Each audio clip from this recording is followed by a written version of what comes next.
And then she drops the bombshell of the night. I've got my boyfriend back in Atlanta waiting on me. What?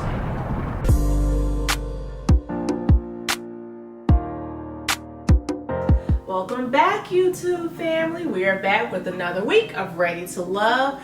This was episode 7, Sticky Situations. Once again, I'm Bly. And I'm Brandon. And if you haven't done so already, make sure you smash that subscribe button and hit the bell so you get post notifications so you know whenever we drop new content. Give us a like. That'll let YouTube know that you're enjoying our content. They'll push it out to more people. The more people they push it out to, the more people will comment on the videos. Okay, we have some really great discussions in our comment section, lively discussions. All right, so join in the conversation. Hop in the comment section and let us know what you thought about today's episode. All right, we're gonna go ahead and get started. Let's get started. Okay, so we have the fellas meet with Tommy in the tavern. And so they kind of, they start chopping it up, talking about the different ladies, different situations. Now, a major thing that I would say none of the guys were feeling.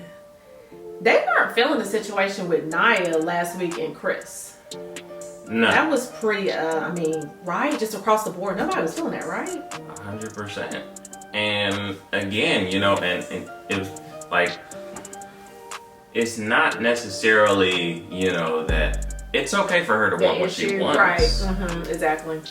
But it's just the way that she treated them and the way that she disposed of them when y'all was like exclusive, like kicking it.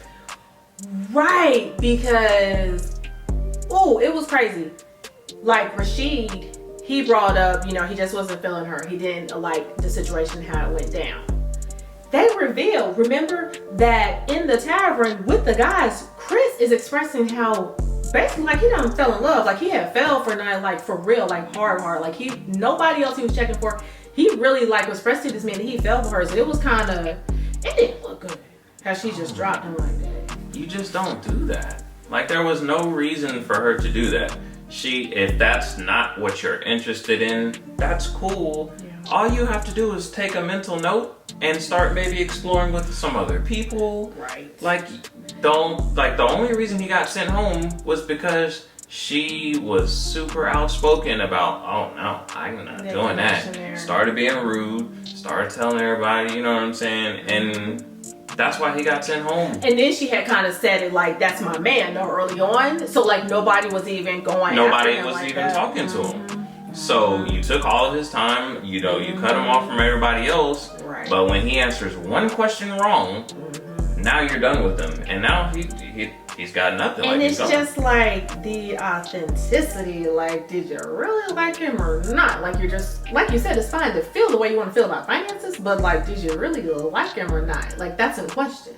100%. And yeah, and like that's, like, we can't take you seriously.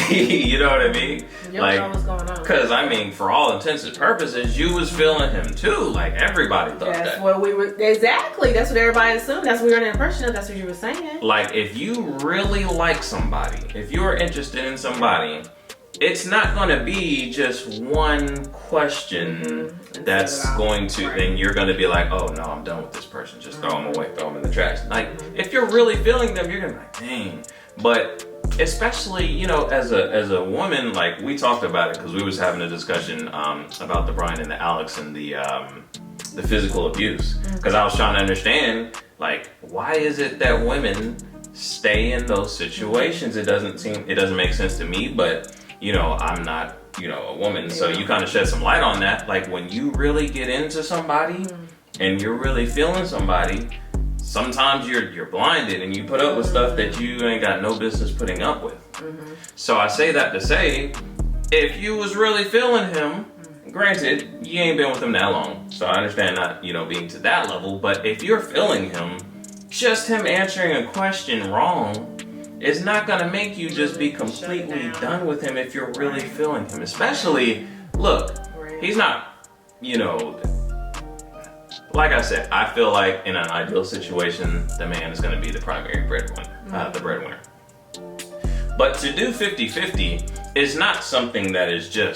taboo. You know what I mean? Like, that's a realistic situation for a lot of people. We've been there before.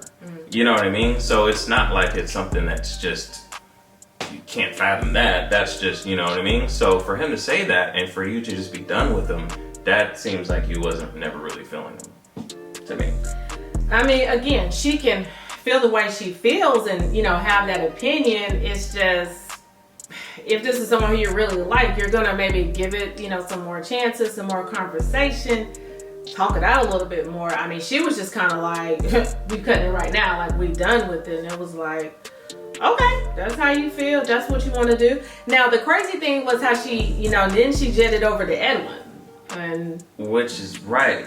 You know, that twist really looked crazy. And then in the tavern, the main person she went to, he just busted out like, no, wasn't feeling that whole situation, like, ugh, girl, like, that's who you went to. And he just was like, didn't like that. And I think he was cool with it, not knowing the full context of the situation. I think in that discussion, he realized, oh, she had a, you know, date with Chris, and he answered that question wrong about the finances. So she ran to me, and I answered it, you know, apparently the right way. So now she's all over me. And but it wasn't the finances, the way she moved, the way she acted, her reaction. Right. So, I mean, you know, him not knowing what happened prior to her coming over there, it's like, oh, okay, yeah, she cool. She whatever. feeling me. But in light of that whole context, it's like, oh, so you just hopped off of him and hopped over here to me, and it's like, nah, now I'm not really feeling it. Exactly. And he was like, that's wrong how she did Chris anyway, because look, it's not like she did that to somebody who's, you know, kind of cocky, kind of conceited or something like that. She did it to Chris, who's been probably one of the most, you know, like, likable, gentle, like, you know what I mean, people, like, he legitimately liked her. I mean, it doesn't matter. It doesn't. You don't do that to anybody. Exactly. You just don't treat anybody like that. Like, it just doesn't matter. And it's just, I don't. There's a way, I guess, to let them know, like, you know, you're not moving forward, or, you know, you don't want to be with them. But it was kind of harsh. And like I said, just even the way it played, where she went to Edwin, it was like, it just didn't look good. It just didn't look good, and nobody was here for it. None of the men like that. No. They knew about it. They heard about that situation. They opened up talking about it at breakfast. Like, what happened to Chris? What's going on? Nobody was liking that. She was even talking about reaching out to him, and they couldn't get in touch with him, talking about his social media was shut down, and she up here like, well, and you know, and Em was just like, well, yeah, I guess the man just need a break from everything. And it's like, oh, girl, like, no. You think he about to help you with something after you I know. did? I was like, Again, if you had been, you know, let him down easy and been like, I'm kind of looking for something different. Exactly. There you go. Exactly. A different way to let him down and finesse it. He probably would help you eventually, maybe not immediately. Right. But, you know, he'd be like, all right, you know, she was cool about it. You know, we wasn't each other's person. Exactly. Yeah, I'll help her out or whatever. No, not the way you did him. Exactly. And like I said, there are some men who you do have to let know in a pretty blunt type of way. But, you know, Chris, I don't know if he was really that type of guy, you know what I mean, who would have just been coming at her like that. You know what I'm saying? I can't really say that he was that type of guy to be like, oh, he the type you gotta let, you know, do like that or whatever. There are some there, you know, you do, but I don't know about Chris. Like, I don't know. Especially after when they were just like, he was really professing like his love for her and stuff like, ooh. That's just crazy to me. I feel like that was a missed opportunity. I think that, I mean, you know, and maybe it would have worked and maybe it wouldn't have, but just off of a conversation, just off of answering a question, somebody can answer that question perfectly right, but then you get to, you know, really being with them and seeing their financial situation, and they can't do exactly what they said they was going to do.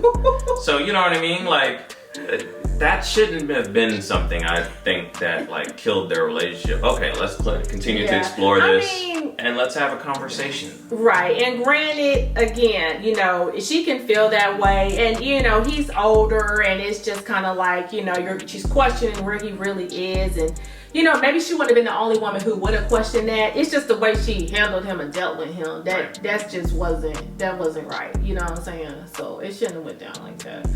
But anyways, she did who was it? The guys, Tommy told them their mission. You gotta let a female know.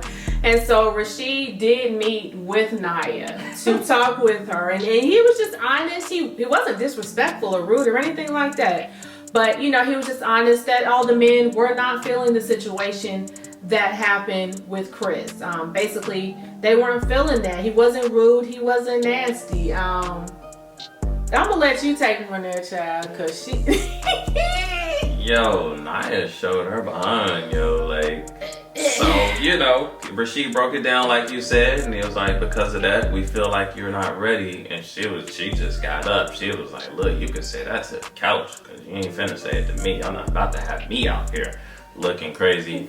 So she storms off, and the producers came and talked to her. Hey, Nyaa, they're trying to get, she's kind of want to finish the scene. She was like, oh no, I'm not going back in there. Y'all not about to have me looking crazy. Yeah. And then she drops the bombshell of the night. I've got my boyfriend back in Atlanta waiting on me. What? Talking about, then she like, I ain't like none of them. I ain't connect with none of them. What? Wait a minute, Nyaa. Go ahead. I'm just kidding. Said I ain't like nobody there. Ain't like nobody. All that time you spent with Chris, ain't like nobody there. She ain't like nobody. The way you jumped down Edwin's throat, ain't like nobody there. I got a boyfriend Nyaa. Nyaa, it just. You said that you didn't want production to make you look bad. Nyaa, you made yourself look bad. That had nothing to do with production right there. You made yourself look worse than production could have ever dreamed. I know, right? That was the dream right there. She just did it. I don't believe that she has a boyfriend back in Atlanta waiting for her. I don't. Wow. But if you do you realize how bad that makes you look, Nyaa? Your intentions weren't pure being on the show. You're cheating on your boyfriend because you was kissing on, multiple dudes there. Okay. You strung Chris along, let him get all his emotions all invested, but yet you have a boyfriend back in Atlanta. That's true. It makes you look insensitive. It makes you look callous. Yeah. It makes you look loose, for lack of a better term. It's not a good look at all. You did that, Nyaa. I know. We've seen, where she's been on social media blasting the show, blasting the editing. Oh, they made me. Oh, they did this. No, Nyaa. We don't want to hear that. Because sometimes these shows can do some edits. Okay, they can omit some stuff they can put. But the words that you said, that they didn't, unless they had you read off of a script, unless you can show that they made you say those very things, Nyaa, those things came out of your mouth. So you made yourself look bad, not the show. Yeah, I understood last week, you weren't with a man who wasn't going to handle the finances the way you wanted to. I get it. You know what I mean? Cool. You move on. You check out some people. Sure. The way he was treated and handled, that wasn't good. But this week, here we go once again, just to disrespect. Like, Rashid didn't do nothing to you, and he wasn't trying to disrespect you. And then you just you're not gonna talk to me like you're gonna get her, you're gonna talk to the couch, and then talking to the producer, and then you got a man in Atlanta. Girl, no. You just went all off just looking for, and like you said, honey, they didn't have to do no editing. No. You just laid it out there with all that. Right. You made yourself look bad. You did all that. That's crazy. That was crazy. I did not see it from Nyaa early on in the season. She seemed like level-headed. She seemed like one of the most level-headed females, down to earth, that was on the show. Who was really trying to find love, we thought. And it come to find out. Wow. That was... Just showed out. She showed all the way out. Yeah, you just could have had a graceful, classy exit. Everybody that else. Not it. That wasn't it. It's the show. Like, everybody, other people have gotten eliminated. Got it. All right. Right. Sayonara. Like, you know what I mean? Like, it is what it is. Mm-hmm. And she just could not take it and was just, like, determined to prevent herself from looking bad in that moment, but you made yourself look so much worse. Yeah. And you didn't have to, Nyaa. Nope. You didn't have to, you know. Could have bowed out gracefully. Gracefully, and it started last week, and it's just been a downward spiral, Nyaa. True. You didn't have to act like that when Chris told you that he wanted to go 50-50 on the bills. You could have been respectful and respectfully declined to continue moving forward in that relationship. You could have respectfully, not as aggressively as you did, hopping down on top of Edwin. You could have just had exuded some class and explored other options. That's true. Okay? You probably would have still been on the show. When you got kicked out, you didn't have to, go off and talk about having another whole relationship in it. You didn't have to do that. You could have just said, okay, I respect y'all's opinion, and walked away. Yup. You made yourself look bad, Nyaa. Yeah, it wasn't a good look. It just wasn't a good look. So Nya's gone. She has exited in her own fashion from the show. She went out with a blaze of glory. Yes. So I guess whomever she's with or that new boyfriend in Atlanta, I don't know. I hope it works out and she's found love, I guess. She's from Houston, right? Right. So whatever. She has a friend in Atlanta. Cool. Okay. I don't know where she's born and raised or anything like that, but it's whatever. People can find love wherever. We just thought she was on the show to find love here. We didn't know she already found it in Atlanta. Yeah. That being said, we'll be moving to Houston here soon. So Nyaa, my wife needs a good hair dryer. So if you have a nice little discount, B&B family discount you want to give us when we get to it. Well, if you haven't done so already, guys, all right, smash that subscribe button and hit the bell so you get post notifications so you know whenever we drop new content. All right, we got We got a lot of new shows coming here soon, so be on the lookout for all of that new content coming. Give us a like and hop in the comments. Let us know what you thought about this episode. There was a lot to unpack here. Yeah. So let us know what you guys think. Other than that, see you guys next week.